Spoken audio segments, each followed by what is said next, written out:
আসসালামু আলাইকুম, সবাই কেমন আছেন? আপনাদের মাঝে যে ভিডিওটা নিয়ে আসলাম সে ভিডিওটা আপনারা দেখতে পারবেন।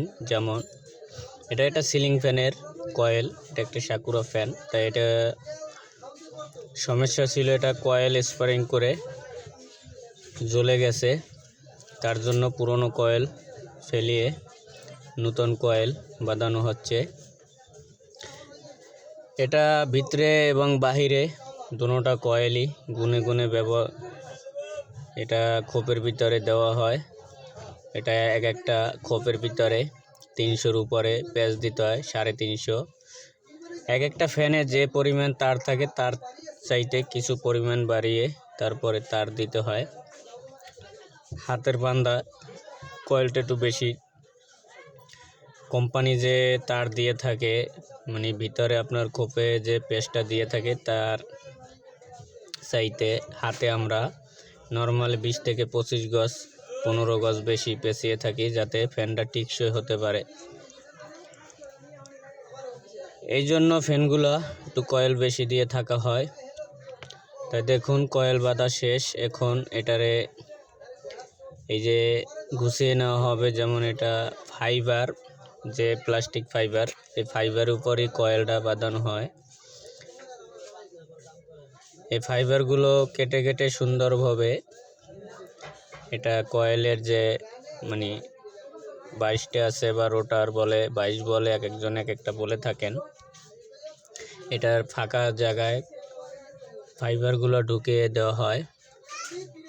প্রত্যেকটা খোপে খোপে এরকমভাবে ঢুকিয়ে দেওয়া হবে। তারপরে পুরো কয়েলটাকে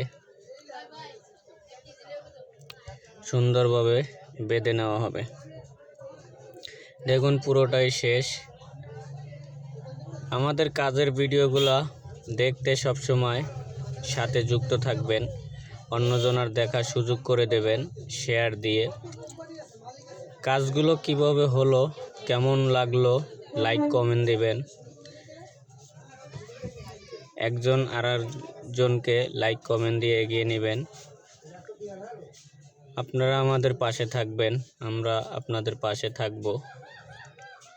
দেখুন এটা ফাইবার আটকানো শেষ হয়ে গেছে। এখন এটা সুতো দিয়ে বাহিরের কয়েল এবং ভিতরের যে কয়েলটা দুটোটাই বেঁধে দেওয়া হবে, যাতে কয়েলটা একটু টেকসই হয়। তাই এটা প্রত্যেকটা কয়েলের সাথে প্রত্যেকটা কয়েলের টানা দিয়ে বেঁধে দেওয়া হবে। দেখুন কিভাবে সুতোটা ভরা হয়। তারপরে এটাকে সুন্দরভাবে বাঁধা হবে। কাজ ধৈর্যশীলতা অবস্থায় করতে হয়, তাড়াহুড়োর কোনো ক্ষেত্রে কাজ করা ঠিক নয়। তাড়াহুড়োর কাজ আশা করি বেশি ভালো হয় না, এই জন্য ধৈর্য ধরে কাজ করতে হয়। এখানে সুন্দরভাবে কাজকর্ম করা হয়।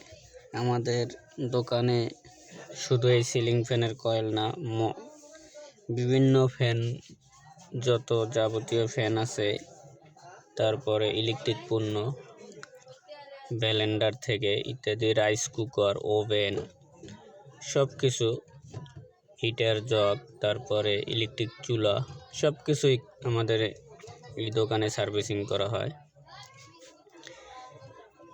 তাই আমাদের ভিডিওগুলো কেমন হলো লাইক কমেন্ট দিয়ে সবাই জানাবেন, এবং আপনাদের কাছে শেয়ারের অনুরোধটা হলো সবাই শেয়ার দিয়ে দেবেন, আরেকজনকে দেখার সুযোগ করে দেবেন। সবাই পাশে থাকবেন, সুস্থ থাকবেন, ভালো থাকবেন। আসসালামু আলাইকুম।